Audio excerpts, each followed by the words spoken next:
For example मैं कहूँ कि अगर आपने जीवन में कभी डोसा नहीं खाया है ना, मान लीजिए, और आप खाने के लिए किसी शॉप पे गए। पुरुष चूमते तब वे सुख में होते हैं, नारी चूमती उन्हें जब वे दुख में होते हैं। बड़ी गहरी लाइनें हैं ये। पुरुष जब खुश होते हैं, जब वो किसी चीज को जीत लेते हैं जो करना चाहते हैं। बड़े अच्छे हैं रामधारी सिंह दिनकर, इसलिए तो मुझे कवि बड़े अच्छे लगते हैं। आगे, न रचते कानून नारियां रचती हैं आचार, जग को गढ़ता पुरुष।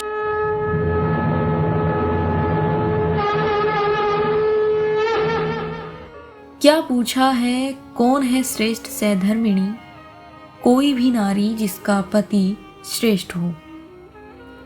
नमस्कार साथियों, रामधारी सिंह दिनकर के द्वारा रचित यह कविता जिसका नाम है नर नारी, दिनकर जी की प्रेम कविताओं की श्रेष्ठ कविताओं में से एक। यह कविता न केवल प्रेम और आकर्षण के भावों को दर्शाती है, बल्कि ये लिंग शक्ति और सामाजिक रीति रिवाजों से जुड़े संघर्षों को भी उजागर करती है। इस कविता में कवि ने सामाजिक रीति रिवाजों की बाधाओं को तोड़कर पुरुष और स्त्री को समानता स्वतंत्रता के साथ रहने देने की पैरवी की है। ये कविता लिंग भेद की प्रखरता से विरोध करती है, और लिंग भेद का विरोध कैसे करती है ये इस कविता में आपको पता चलेगा।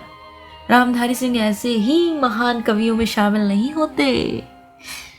पहली लाइन में ही वो कहते हैं, क्या पूछा है कौन श्रेष्ठ सहधर्मिणी, कोई भी नारी जिसका पति श्रेष्ठ हो। यानी वो नारी श्रेष्ठ कही जाएगी जिसका पति श्रेष्ठ हो, है ना। फॉर एग्जाम्पल, अगर पति सर है या टीचर है तो उसकी पत्नी ऑटोमेटिक मैडम बन जाती है। आपने देखा भी होगा कि पति का जो व्यवसाय हो या पति जैसा हो उसके नाम से पत्नी को जाना जाता है। ये सामाजिक तौर पे देख सकते हैं। फिलहाल बहुत कम हुआ है, लेकिन बहुत हद तक समाज में आज भी है। अगली लाइन में वो कहते हैं, कई लोग नारी समाज की निंदा करते हैं, मैं कहता हूं यह निंदा है किसी एक ही नारी की।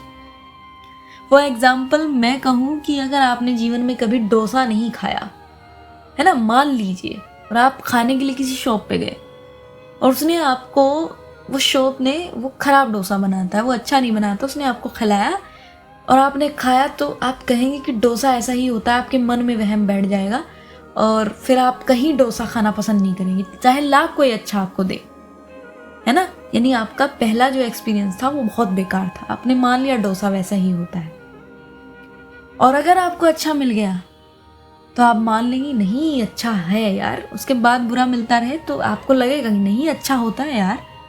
तो वही है, एक स्त्री आपको बुरी मिल गई जीवन में, आपका पाला पड़ गया ऐसी स्त्री से जिसने आपके अंदर के बुरे इंसान को बाहर निकाल दिया हो, तो आपको लगेगा पूरा नारी समाज ऐसा ही है।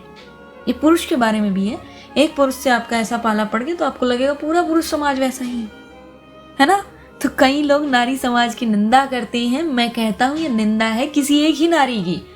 यानी वो पूरे पुरुष समाज को नहीं कह रही, वो पूरे नारी समाज को नहीं कह रही, वो किसी एक स्त्री को कह रहे हैं, एक पुरुष को कह रही हैं जिससे उनका पाला पड़ा होगा। अगली लाइन में वे कहते हैं, पुरुष चूमते तब वे सुख में होते हैं, नारी चूमती उन्हें जब वे दुख में होते हैं। बड़ी गहरी लाइनें हैं ये।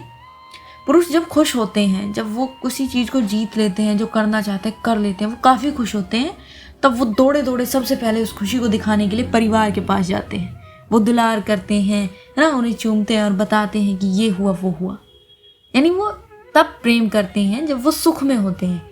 वो खुद खुश होंगे तो वो आसपास लोगों को खुश रख पाएंगे, है ना। जब वो दुख में होते हैं तो वो खुद को ही नहीं संभाल पाते, ऊपर से एक और बात बोल दी जाती है कि वो रोते नहीं है, वो बेचारे और दुखी हो जाते हैं।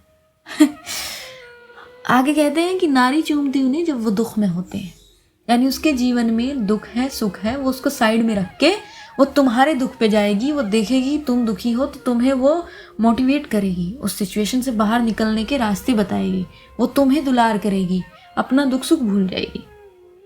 ये कवि कह रहे हैं, तुम पुरुष के तुल्य हो तो आत्म गुण को छोड़ क्यों इतना त्वचा को प्यार करती हो, मानती नर को नहीं यदि श्रेष्ठ नीच से, तो रिझाने को किसे श्रृंगार करती हो। ये पहला पार्ट था, दूसरा भी जल्द ही लेकर आऊंगी। और मुझे आप सुनते हैं, मुझे बड़ा अच्छा लगता है, मतलब काफ़ी अच्छा लगता है जब आप मेरी कविताएं सुनते हैं, मैं उनके भावार्थ बताती हूँ।